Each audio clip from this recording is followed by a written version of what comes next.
예레미야서 24장 1절부터 10절까지 읽도록 하겠습니다. 예레미야서 4장 24장 1절에서 10절.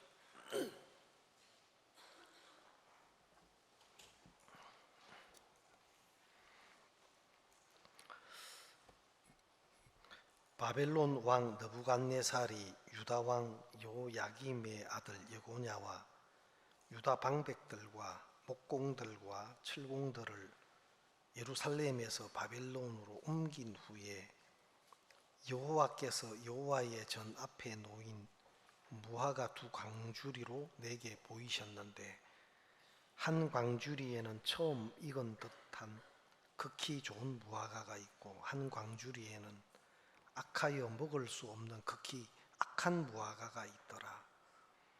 여호와께서 내게 이르시되, 예레미야야, 내가 무엇을 보느냐? 내가 대답하되, 무화과이온데 그 좋은 무화과는 극히 좋고 그 악한 것은 극히 악하여 먹을 수 없게 악하니이다.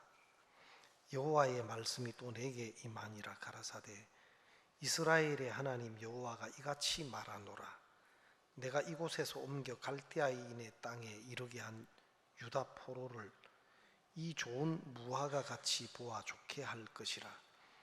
내가 그들을 돌아보아 좋게 하여 다시 이 땅으로 인도하여 하고 세우고 헐지 아니하며 심고 뽑지 아니하겠고, 내가 여호와인 줄 아는 마음을 그들에게 주어서 그들로 전심으로 내게 돌아오게 하리니, 그들은 내 백성이 되겠고 나는 그들의 하나님이 되리라.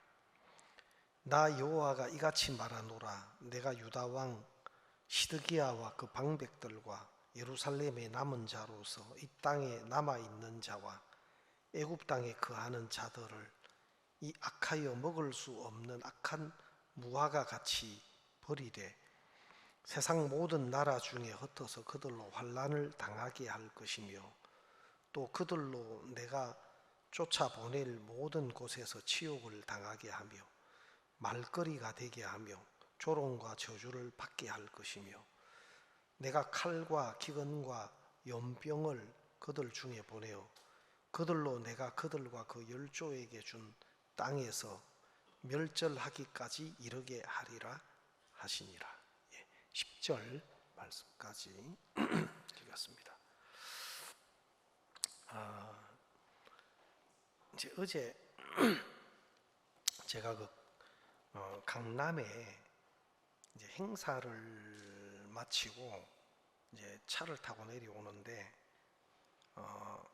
이제 졸음도 오고, 그래서 이제 제가 이 좀 기억나는 이런 찬송 구절들이 있어서 그 찬송을 한번 이렇게 제가 찾아서 한번 들어봤어요. 여러분들도 뭐 아실 것 같은데, 그 광야를 지나며 하는 그 찬송인데, 그 인천에 있는 우리 그 찬양 그룹 형제님들이 있어요. 그 형제님들이 이 찬양을 한번 불렀는데 그렇게 제 마음에 참 은혜롭게 이렇게 와닿았어요. 그 내용을 보면, 왜 나를 깊은 어둠 속에 홀로 두시는지, 어두운 밤은 왜 그리 길었는지, 나를 고독하게 나를 낮아지게 세상 어디도 기댈 곳이 없게 하셨네. 광야에 서 있네. 주님만 내 도움이 되시고 주님만 내 빛이 되시는, 또 주님만 내 친구 되시는 광야, 주님 손 놓고는 단 하루도 살 수 없는 곳 광야에 서 있네. 주께서 나를 사용하시려, 나를 더 정결케 하시려 나를 택하여 보내신 그곳 광야, 성령이 내 영을 다시 태어나게 하는 곳 광야에 서 있네. 내 자아가 산산이 깨지고 높아지려 했던 내 꿈도 주님 앞에 내려놓고 오직 주님 뜻만 이루어지기를, 나를 통해 주님만 드러나시기를, 광야를 지나며, 이렇게 이제 가사 내용들이 쭉 있는데, 참 은혜롭게 들었던 이런 찬송들이 이렇게 자주 이렇게 또 떠올라요. 그래서 이 광야는 뭐 참 사람 살기가 좋지 않는 곳인데, 제가 이스라엘에 갔을 때 그 광야를 한번 보여줬어요. 그냥 벌판이 아니고, 제가 중국에서도 뭐 황무지 이런 들판들을 본 적이 있지만 이스라엘의 그 광야는 진짜 다르더라고요. 얼마나 뜨거운지, 그 신발을 벗고 있으면 발에 화상을 입을 정도로 뜨겁고, 그리고 이 그냥 흙이 아니고 절반 이상이 그냥 돌이에요. 돌. 완전 뭐 흙 반, 돌 반 하면은 맞지 않나 싶을 정도로, 제가 실제로 딱 그 광야를 보니까 거기에서 일주일만 머물면, 아무리 인격 도량이 확보된 사람도 욕이 나올 수밖에 없겠더라고. 그 정도로 이 광야가, 그런데 이스라엘 백성들도 민수기에 보면 그 하나님이 그들을 광야로 이끄셨는데, 그 광야라는 길로 인해서 그들의 마음이 상하고 모세를 원망하고 또 하나님을 원망하게 되는 이야기가 민수기서에 나오죠. 근데 이 광야가 너무 좋은 곳인 거예요. 알고 보면. 아무도 아멘을 안 하시네. 혹시 목사님, 지금 내가 그 자리에 있습니다 하는 분이 안 계신가 모르는데, 그렇다면 정말 은혜롭고 복된 시간 속에 있는 것을 여러분이 기억하시기를 바랍니다. 그래서 이 광야가 하나님이 우리를 더덕더덕 화려하게, 괜찮게, 돋보이게 우리를 이렇게 치장하고 옷 입혀 놓은 그것들을 다 떨어지게 만드는 장소고, 진짜 가장 초라한 모습으로, 또 가장 은혜를 입지 않으면 안 되는 모습으로, 또 가장 주님이 찾으시는 불쌍한 모습으로, 주님이 불쌍히 여김을 받아야 될 자를 찾고 계시잖아요. 그래서 그런 그 모습으로 우리를 만드는 곳이 사실은 이 광야거든요. 그래서 이 광야는 정말 너무 복된 곳인데, 우리 마음에 우리가 좋아하지 않고 우리가 원하는 것이 아니었기 때문에 우리가 원망하고 불평하고 이제 그러는 것이지, 또 우리가 원하든 원치 않든 하나님은 우리 삶 속에 이런 광야를 주시더라고요. 그 요셉의 생애도 그렇고, 여러분, 우리는 뭐 너무 쉽게 믿음의 선진들의 그 삶을 그냥 성경을 통해서 그냥 스토리로 그냥 쉽게 우리는 듣고 알고 그렇게 합니다.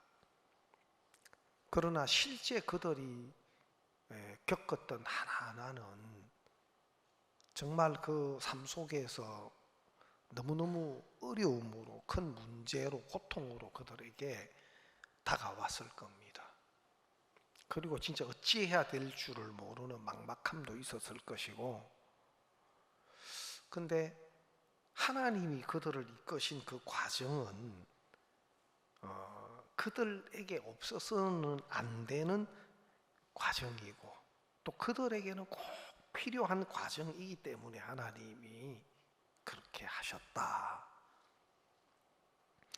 성경에 보면은 그 요셉의 두 아들이 있는데 첫 번째 아들이 므낫세고 두 번째 아들이 에브라임이에요. 그 첫 번째 아들 그 므낫세의 이름의 뜻은 내 아비의 집의 모든 일들을 하나님이 잊어버리게 하셨다.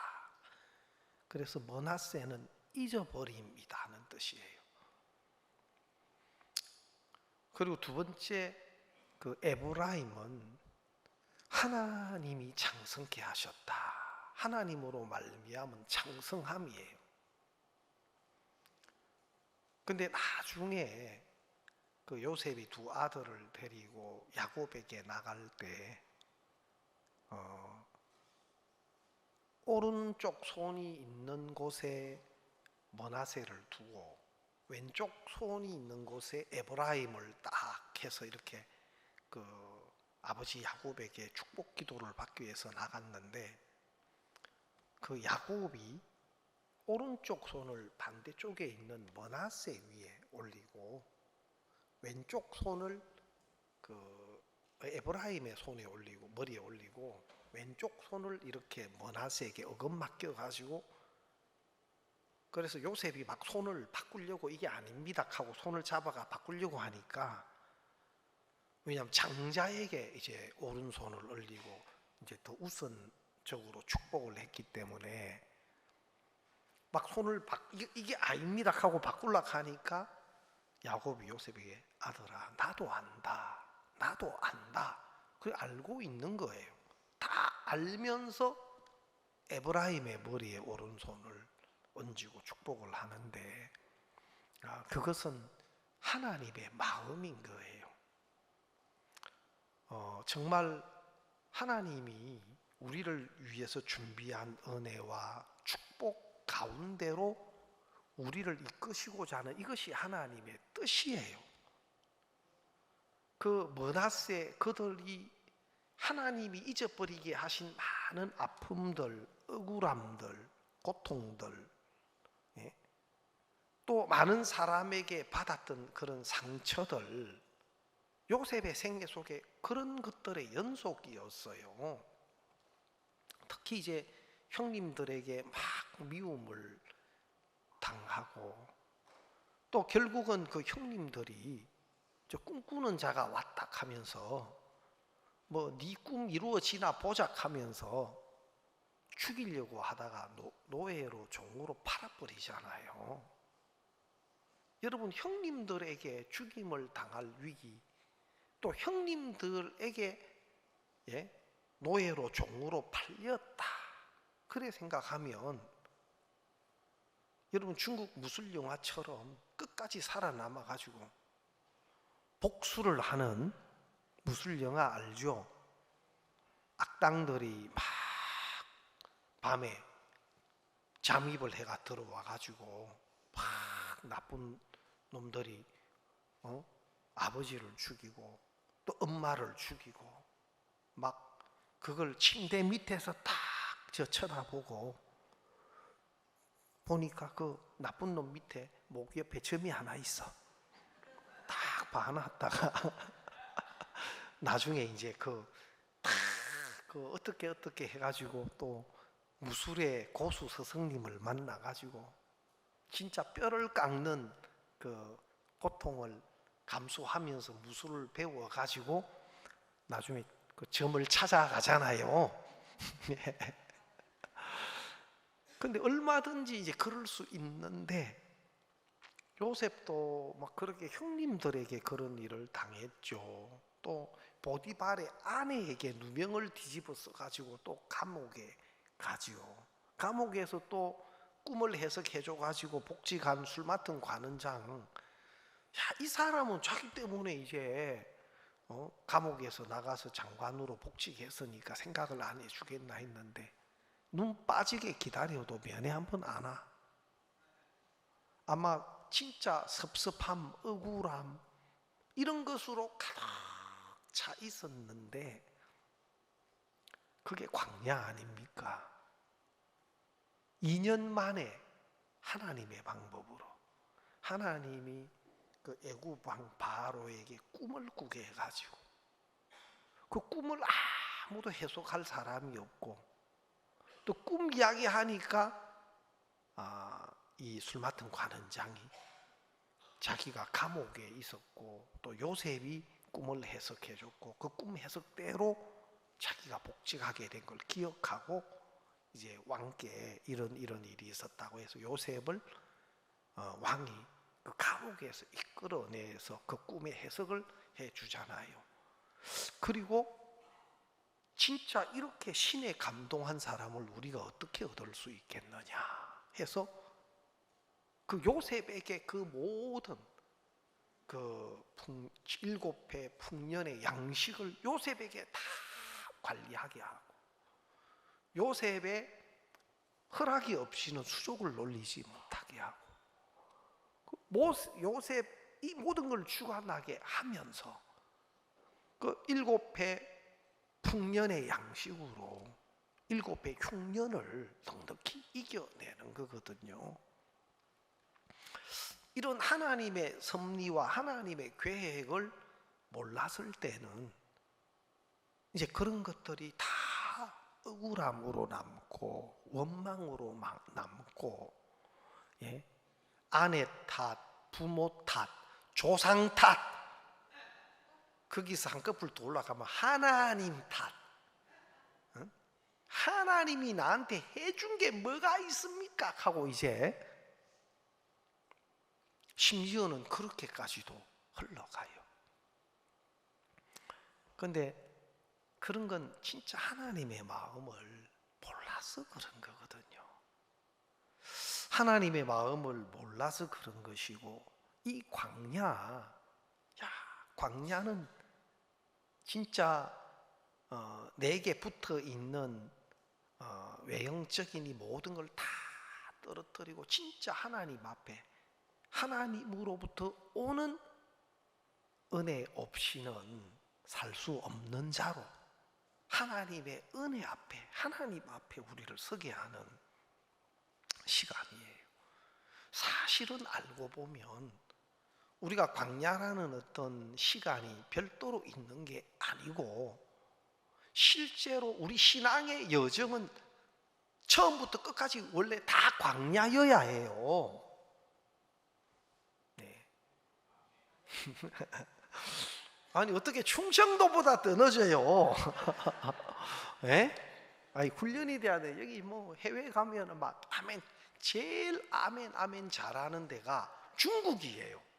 중국 형제 자매님들은 막 좀 부담스러울 정도로 막 아멘 해요. 진짜 중국 형제 자매님들은 뭐 너무 대답을 잘해요. 여러분들 뭐 자유롭게 아멘 제약 안 받으셔도 됩니다. 이 공안 없어요. 예, 진짜 우리 삶의 진짜 여정 전체가 사실은 광야여야 합니다. 우리가 좋은 여건에 있고 하나님 주신 풍성한 은혜와 간정이 있고 해도 우리 마음은 하나하나 이거 하나님으로부터 또 하나님의 은혜 없이는 될 수 없는 일이다 하는 것이 마음에 늘 우리 마음에 있어요. 여러분 사역자들은 복음을 이제 많이 전하거든요. 또 많은 분들을 만나고 제가 그런 생각이 들어요. 복음을 많이 전하고 또 구원받은 사람들도 많이 있고 그래 해도 또 새로운 분이 한 분 딱 있으면 완전히 백지로 처음 또다시 시작해야 돼요. 예? 복음을 많이 전했고 많은 사람이 구원을 받아서 그게 지금 하나님 은혜를 입어서 복음을 받아들이고 구원을 받아야 하는 그 사람 앞에 이전에 좋았던 것이 무슨 의미가 있습니까? 지금 이분 복음이 전해질 때 하나님의 도우심이 없이는 안 돼요. 이 복음 전하는 것도 그냥 뭐 복음의 지식이 뭐 필요하다면 우리가 뭐 내 틀어놔도 되죠. 복음 반 말씀 1시간, 2시간 뭐 요약해서 한 1시간 정도만 쫙 설명해서 자, 잘 들어보세요 하고 딱 틀어놓으면 되지만 그게 이론적으로 지식으로 들려지는 것하고 그 속에 그것이 진짜 믿음으로 역사되는 것하고는 다르거든요. 또 어떤 경우는 카세트 테이프 말씀 복음반 말씀 듣고 구원이 임하는 경우도 있어요. 근데 그런 분들은 마음이 그만큼 갈려져 있고 낮아져 있고 간절하게 어떤 진리를 사모하는 그런 마음이 준비되어 있는 분들은 그렇게도 은혜를 입더라고요. 또 어떤 분들은 책을 통해서 구원받는, 우리 그 목사님 집회 서적을 통해서 구원받는 그런 분들도 제법 많아요. 그러나 그것 역시 하나님의 성령의 도우심과 역사하심 없이는 되는 게 아닙니다. 그렇게 될 것 같으면 책만 던져놓고 읽어봐요 하고 예, 책 던져놓고 답 다 있어요 거기 읽어보세요 하고 뭐 더 간단한 거는 성경 신구약 다 들은 성경 던져놓고 읽어봐요 하면 여러분 이 성경 속에서 진짜 복음이 마음에 발견되고 깨우침이 되고 믿음이 되는 게 쉽지가 않아요. 진짜 가난한 사람들, 진짜 하나님의 은혜가 필요한 사람들에게는 그렇게 역사되기도 하지만, 그래서 우리 신앙의 삶에 있어서는 늘 우리가 아닌 사람이고 우리 삶의 하나하나에도 하나님 도우심 없이는 안 되는 거다. 이거 하나님의 은혜를 입어야 될 일이다. 이것이 우리 마음 중심에 늘 있어야 해요. 우리가 은혜도 좀 몇 번 입다 보면 이게 이제 길이 나가지고 또 당연하게 여겨지는 이런 마음들이 또 형성이 돼요. 근데 그게 아니다. 그게 아니다. 오늘 읽은 이 예레미야서 말씀은 우리에게 참 중요한 부분을 이야기하는 건데, 예레미야가 이제 그 환상 중에 그 두 광주리를 보는데, 한 광주리는 처음 익은 무화과 처음 익은 것들이 굉장히 굵고 커요. 제가 공주에 있을 때 그 무화과 나무가 있었는데, 야, 이렇게 무화과가 잘 익어가지고 커요. 그 좋은 무화과고, 또 한 강주리는 보니까 무화과가 너무 안 좋은 거예요. 악하여 먹을 수 없는 무화과예요. 그래서 이게 뭔가 하고 보니까 하나님이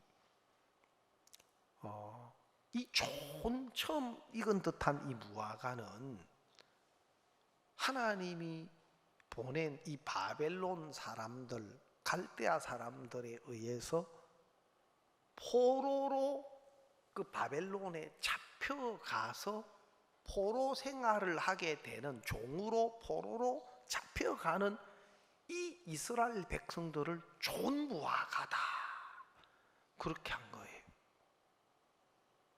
아니, 종으로 노예로 잡혀가는 이스라엘 백성이 왜 좋은 무화과지? 하나님은 그렇게 말씀하시는 거예요. 그리고 내가 때가 되면 그 포로된 그들을 내가 포로된 위치에서 이끌어내는데, 내가 그들을 돌아보아 좋게 하여 6절에 다시 이 땅으로 인도하고 또 세우고 헐지 아니하며 심고 뽑지 아니하겠고. 자, 포로로 잡혀가는, 항복하고 포로로 잡혀가는 이 백성들이 좋은 무화과다. 좋은 무화과다.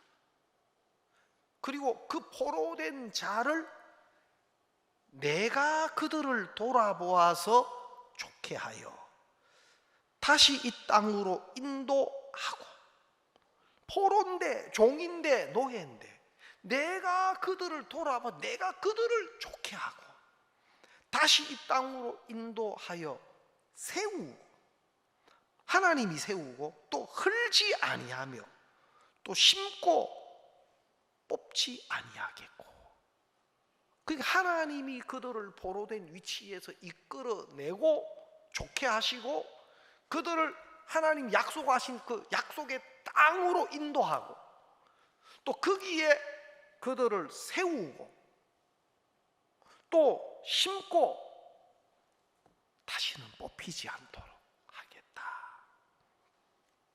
7절에 내가 여호와인 줄 아는 마음을 그들에게 주어서 그들로 전심으로 내게 돌아오게 하리니 그들은 내 백성이 되겠고 나는 그들의 하나님이 되리라. 다시 말하면 이스라엘 백성들 중에서 바벨론의 포로로 잡혀간 그 사람은 좋은 무화과인데, 이 잡혀간 이 사람들에 대해서 이제 하나님이 그들을 좋게 하시는 겁니다. 하나님이 그들을 이끄시는 겁니다. 하나님이 그들을 세우고 하나님이 그들을 심고 하나님이 그들의 하나님이 되고 그들은 내 백성이 된다는 겁니다. 그러면 이렇게 하나님으로 말미암아 좋은 어떤 이런 하나님의 백성이 되고 하나님이 준비한 것으로 좋게 함을 입는 이 사람의 조건은 포로가 돼야 되는 거예요. 포로가 되는 거. 여러분, 포로는 자기 권한이 없어요. 포로는 자기 권한이 없어요. 다시 말하면 한마디로 종이에요, 종. 예? 노래 부르라 하면 노래 불러야 되고, 일을 하라 하면 일을 해야 되고. 그 옛날에 어떤 오래전에 그 유명한 가수가 부른 그 바벨론이라는 그 팝송이 있어요. 우리가 어릴 때 뭐 바들리버슨 바벨론 하면서 그거 뭐 제가 어릴 때 많이 이렇게 좀 뭐 저는 따로 뭐 이렇게 안 배우고 노래를 제대로 배운 것도 없고 버스 타고 다니면서 들은 것으로 다 배운 거예요. 나오는 거. 예. 그래서 그런 어떤 이제 뭐 우리가 바벨론에 뭐 포로로 잡혀갔는데 바벨론에 뭐 강가에 앉았고 뭐 우리들은 노래를 불러라 했고 뭐 그런 뭐 내용들이 있는데, 아주 그 이스라엘의 어떤 역사를, 이스라엘 민족의 어떤 역사를 노래한 노래인데 굉장히 그 인기가 좋았던 그런 이제 그 노래 중에 하나인데, 여러분 종으로 가면 노래 부르라 하면 노래 불러야 되고 일을 하라 하면 일을 해야 되고 물을 길러 와라 하면 물, 자기 권한이 없고 자기 삶이 없어요. 그거 누가 좋아해요? 여러분 혹시 종으로 살기를 원하는 분 계시면 손 한번 들어주십시오. 저도 손 내리겠습니다. 여러분 종으로 살기를 원하는 사람은 없습니다. 네? 없습니다. 근데 그렇게 바벨론의 포로로 항복하고 잡혀가는 이 이스라엘 백성들이 좋은 무화과다. 그 사람들이 하나님으로 말미암아 하나님이 좋게 하시고 하나님이 이끄시고 하나님이 그들을 세우고 심으시고 그들의 하나님이 되는 하나님의 은혜를 입는 사람이 되는 거예요. 여러분 성경에 보면 좀 우리 생각과 다른 그런 이제 말씀들이 종종 나와요. 예수님도 그렇게 말씀하셨어요. 예수님도 그 누가복음 4장 18절에 보면 이런 말씀이 있는데, 누가복음 4장 18절을 한번 볼게요. 누가복음 4장 18절에 보면은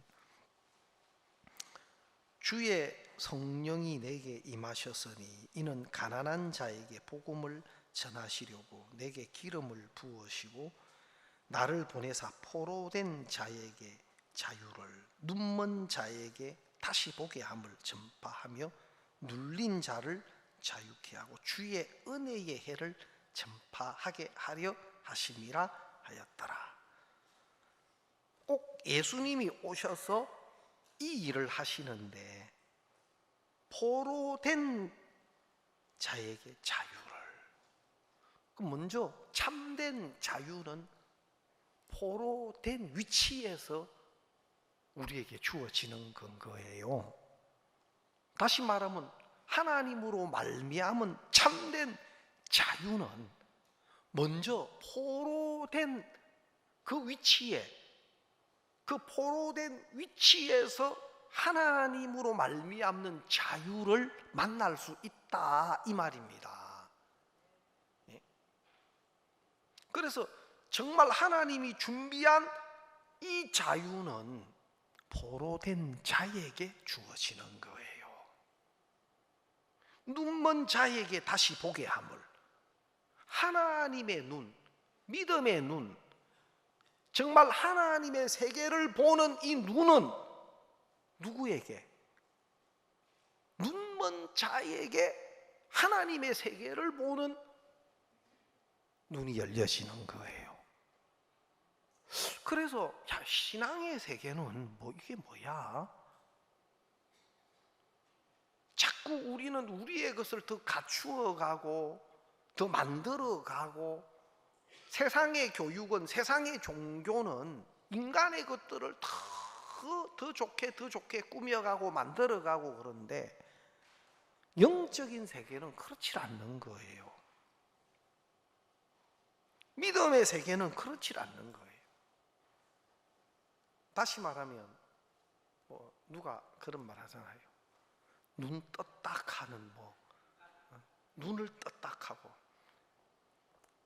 또 그거는 자기가 뜬 거기 때문에 다시 깨매라 하고 뜬 게 아니고 눈을 찢었다 하고, 이제 하여튼 별별 이야기가 다 있는데, 눈먼 자에게 하나님으로 말미암아 다시 보게 하는 거. 내가 본다고 하는 자는 소경이 되게 하고, 소경된 자들은 내가 보게 하리라. 너희가 본다고 하니 그저 죄가 있느니라. 이 말은 뭐냐면은, 날 때부터 소경된 자를 통해서 우리의 영적인 모습을 우리에게 말씀하고 계신 거예요. 날 때부터 소경된 자를 통해서 너희들은 바로 이 날 때부터 소경된 자처럼 너희들은 지금 보는 게 뭔지를 몰라. 너희들이 본다고 하지만 그건 보는 게 아니야. 날 때부터 소경된 자들은 본다는 개념이 뭔지를 몰라요. 본 적이 없어요. 그리고 실제로 그렇게 소경된 분들에게 물어보니까 한동안은 자기가 소경인 줄도 모른대요. 다른 사람도 다 그런 줄 안대요, 자기처럼. 근데 시간이 가면 다른 사람이 지금 이야기하는 것하고 자기가 뭔가 다르다는 걸 느껴간대요. 나중에 마치 지금 아담 안에서 출생된 우리는 영적으로 죽어 있고 하나님의 말씀에서 떠나 있는 자란 말입니다. 영적인 세계에 대해서는 우리는 죽은 자고 전혀 감각이 없는 사람이에요. 내 육체의 감각을 따라서 느끼고 보고 그것으로 사는 것이지. 그래서 너희들이 본다고 하는 그것은 보는 게 아니다. 너희들이 안다고 하는 것은 아는 게 아니다. 하나님의 말씀을 통해서 보는 것, 하나님의 말씀을 통해서 아는 것이 아는 것이다. 그러면 먼저 하나님의 세계를 보기 전에는 내가 소경이 돼야 된다. 눈먼 자가 돼야 된다. 그래서 눈먼 자에게 다시 보게 함을. 하나님의 세계는 그런 거예요. 여러분, 로마서에 보면 로마서에 보면은 로마서 9장 26절에 보면 이런 말씀이 나와요. 우리 한번 더 봅시다. 로마서 9장 26절 한번 더 보겠습니다.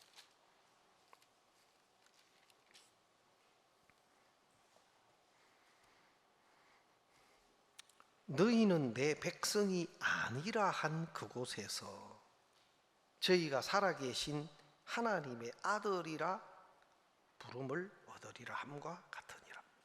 너희는 내 백성이 아니라 한 그곳에서.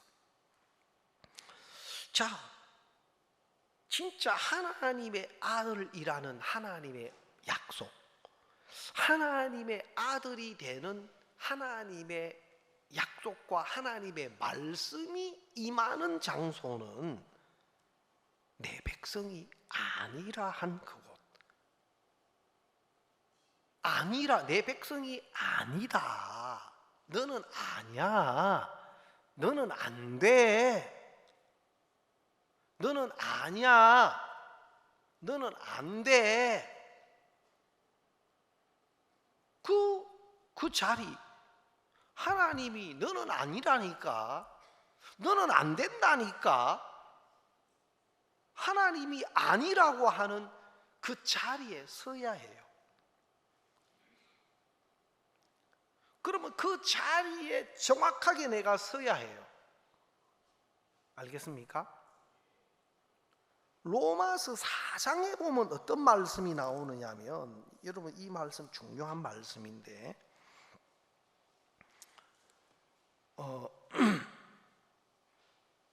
로마서 4장에 보면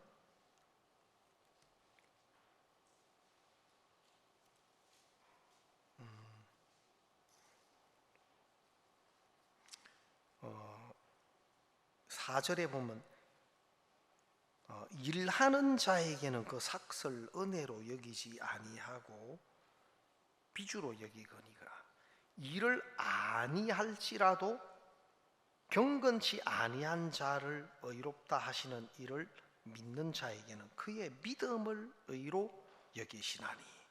자, 경건치 아니한 자를 의롭다 하시는 이를 믿는 자에게는 그의 믿음을 의로 여기신다 그랬잖아요. 경건치 아니한 자를 의롭다 하시는, 그 하시는 일을 믿는 자에게는 그 믿음을 의로 여기신다. 그러면은 경건치 않은 자를 의롭다 하시는 그 말씀을 믿는 사람은 누구에게 그 말씀이 믿음으로 들어오느냐?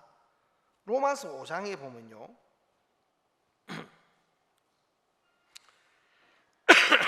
로마서 5장을 한번 보겠습니다.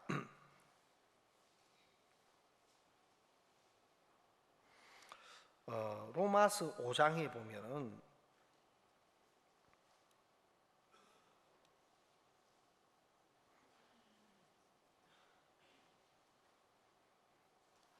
로마서 5장 6절 말씀을 한번 보겠습니다. 로마서 5장 6절. 우리가 연약할 때의 기약대로 그리스도께서 경건치 않은 자를 위하여 죽으셨도다. 자, 경건치 않은 자를 위해 죽으셨다. 경건치 않은 자를 의롭다 하시는 이를 믿는 자에게는 그 믿음을 의로 여기시는데, 그러면 경건치 않는 자를 의롭다 하시는 그 하나님의 말씀을 믿을 수 있는 사람, 받을 수 있는 사람은 누구냐면은 경건치 않은 자가 돼야 돼요. 내가 진짜 경건치 않는 사람, 내 스스로는 경건할 수 없는 사람, 또 경건치 않는 자라는 것은 내 속에서 경건을 만들어내려고 하는 내 의지나 내 원함이나 내 수고가 이게 무익한 것이다, 헛된 것이다. 그 마음에 나는 경건할 수 없는 사람이다. 여러분, 경건치 않은 자를 위하여 죽으셨다. 내가 경건치 않은 사람, 내 안에는 경건을 만들어낼 수 있는 어떤 소지나 조건이 절대로 나올 수 없는 사람이다 하고 그 경건치 않는 자의 자리에 벌썩 주저앉아 가지고 그 땅바닥에 붙어야 된다니까. 자꾸 벌떡벌떡 일어나 가지고 그 자리에서 죄송합니다 기어 나올라 하면 안 된다 이 말이에요. 할 수만 있으면 경건치 않은 자의 자리, 죄인의 자리에서 내 방법으로, 내 노력으로 내가 거기에서 벗어나 보려고 애쓰는 동안에는 하나님의 은혜의 약속이 그 속에 들려지지도 않고 그것이 믿음으로 그 속에 세워지지도 않는 겁니다. 그래서 하나님은 왜 바벨론의 포로로 잡혀가는 이스라엘 백성을 좋은 무화과다 했느냐? 사실은 이 바벨론의 포로를 얼마 동안이냐? 70년 동안 종살이를 하게 해요. 바벨론의 포로로 70년 동안을 종살이를 하게 해요. 그리고 바벨론의 포로된 이 이스라엘 백성을 이제 그 과정이 있어요. 여러분 그 포로된 위치에 70년 동안 그들이 있을 때 그냥 가만히 있었겠어요?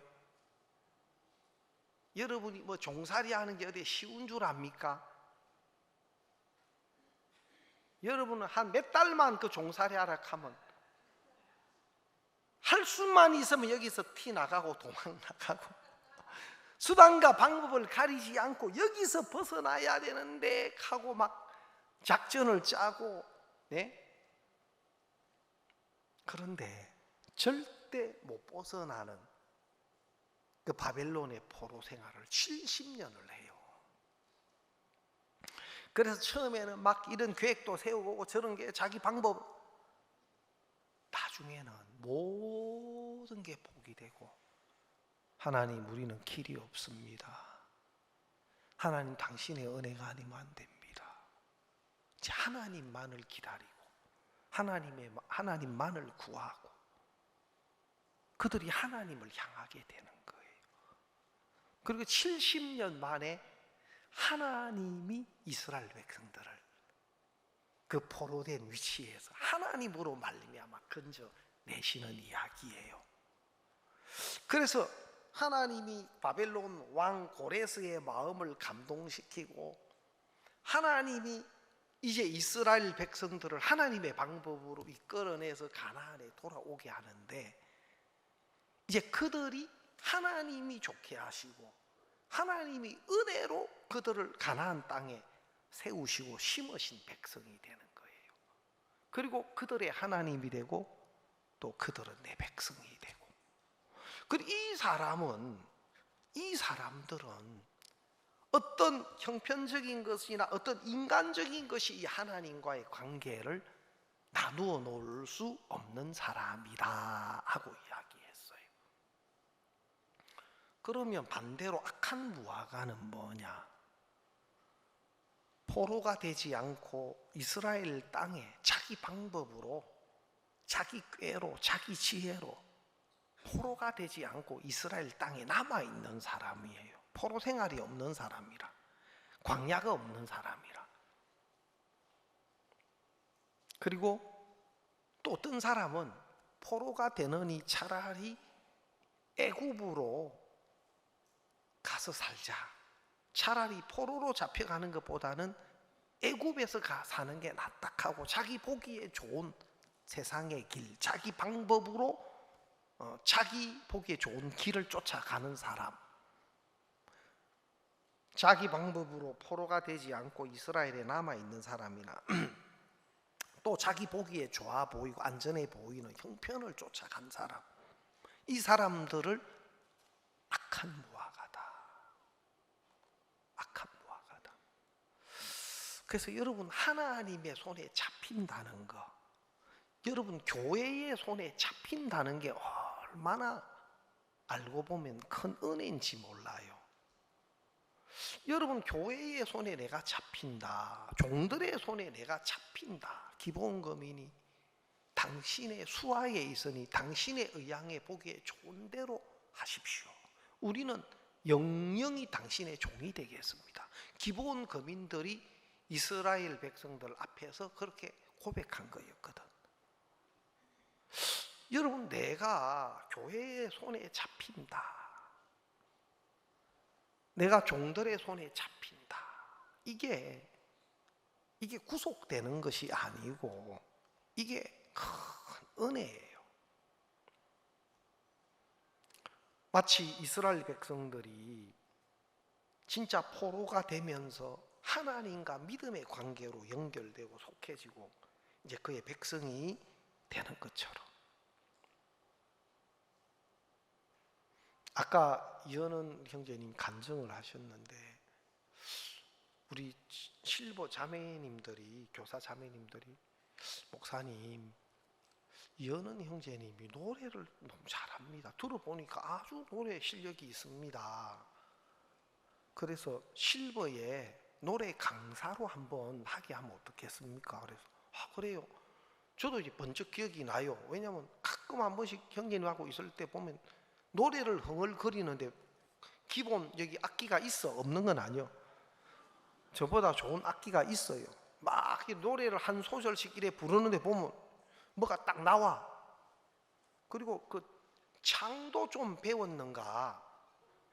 예, 뭐 우리 교회에서 창은 꺼내지 말아야 됩니다만, 예, 여기 뭐 그거 꺼내서 안 될 분들이 앉아 계셔가. 그런데 막 그때 보니까 막 뭐 새가 날아든다 그것도 쫙 한번 내 앞에서 한번 뽑고, 우리가 들을 때 제대로 좀 배웠나?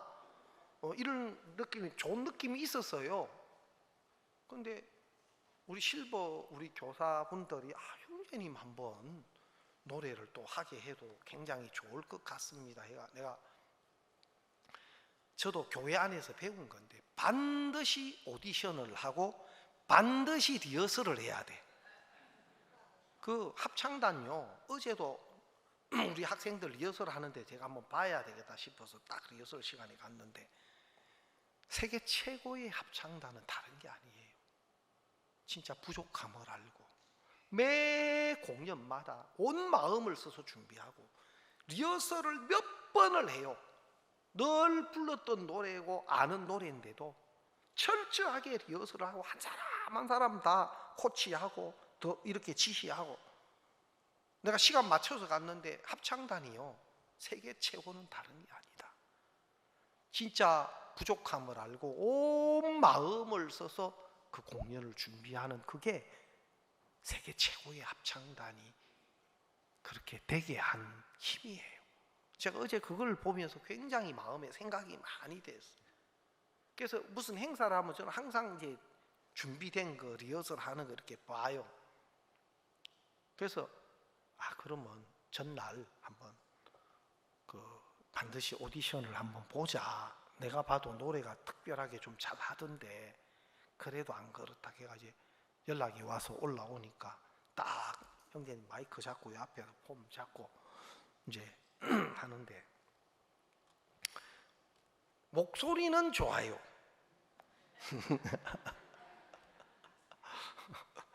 근데 뭐가 안 맞아. 다시 말하면 MR이 나오면 그 노래 부르는 사람은 벌써 MR이 딱 그 MR에 그냥 마음이 실려가지고 벌써 MR에 실려가지고 몸짓이나 이런 것들이 다 익어가지고 리듬을 타고 하는데, 죄송합니다, MR을 못 잡는 거예요. 시작을 못 잡는 거라. 이거 연습 안 하면, 이거 계속 부르고 연습 안 하면 쉬운 게 아니에요. 그래서 내가 조금 한 두세 번을 부르는데, 왜냐하면 이현은 형제님이 나도 은혜 입은 게 많고 최근에 또 너무 또 교회 일이나 복음의 일에 마음으로 같이 하고 해서, 여러분 좋은 게 좋은 거거든요. 사실은 사실은 좋은 게 좋은 건데도 교회의 일은 그렇게 또 못할 때가 있어요. 그래서 여러분 너무 서운하게 생각하지 말고, 교회의 일은 그렇게만 안 되는 경우가 많아요. 마음으로는 막 하게 하고 싶은데 내가 교회의 일을 생각하면 그렇게 해서는 안 되겠다.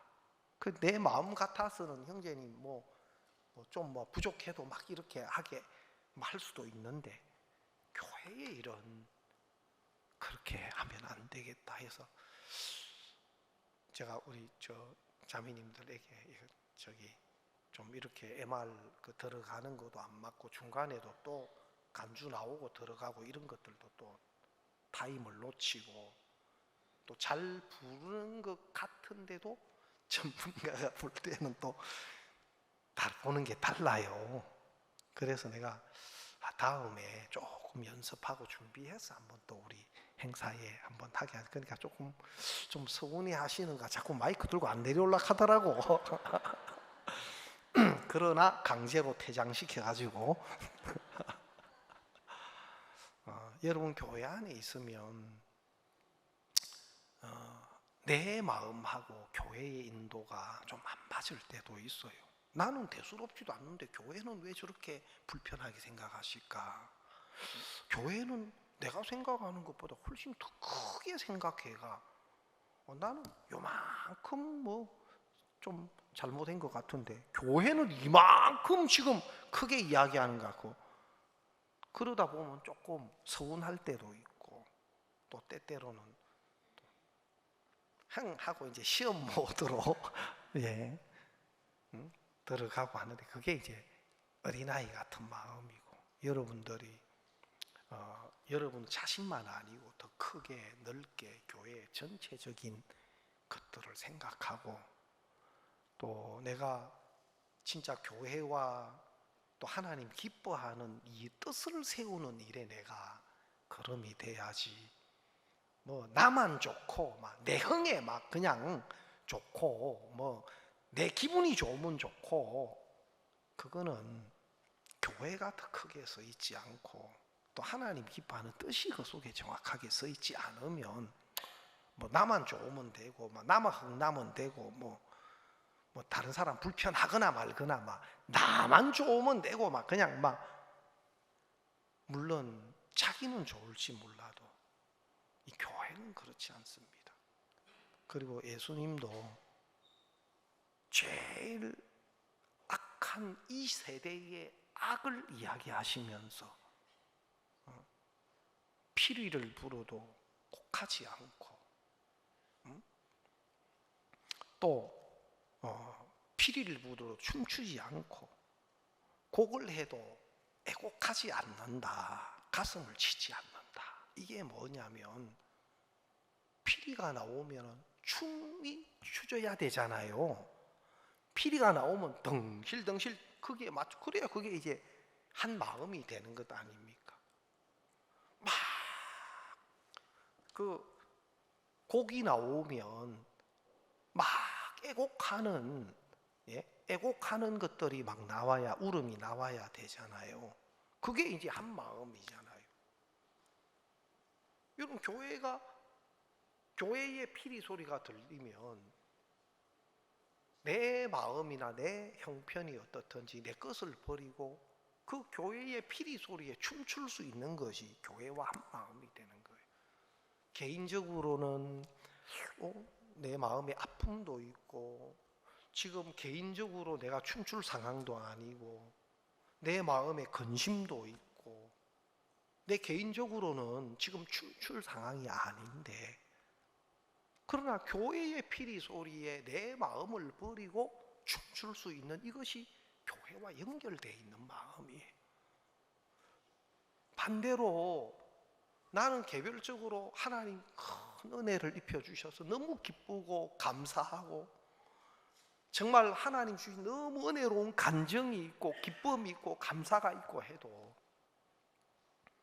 하나님 교회를 통해서 기도할 수 있는 마음을 주시고 교회에 곡하는 교회에 곡을 하고 복음의 일을 두고 교회가 함께 엎드리고 함께 근심하고 하는 이런 일 앞에서 내 기쁨 개인적으로 간정도 있고 감사도 있고 또 하나님이 베푸신 은혜가 너무 좋고 해도 내 마음을 뒤로 하고 하나님 교회에 나타내시는 뜻 앞에 함께 내가 애곡할 수 있는 가슴을 칠 수 있는, 그것이 하나님의 뜻과 연결되고 하나님과 반응되는 마음이에요.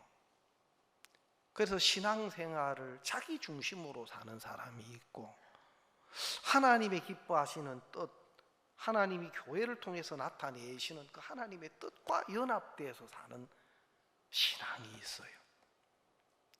그래서 진짜 내가 이 세대를, 악한 세대를 내가 논하건대 피리를 불어도, 예수님이 피리 불어도 춤추지도 않는다는 거라. 그러니까 예수님의 마음과 딴 마음, 자기 마음으로, 자기 마음에 따라 반응되고 자기 마음에 따라 깨춤추고 산다, 이 세상이.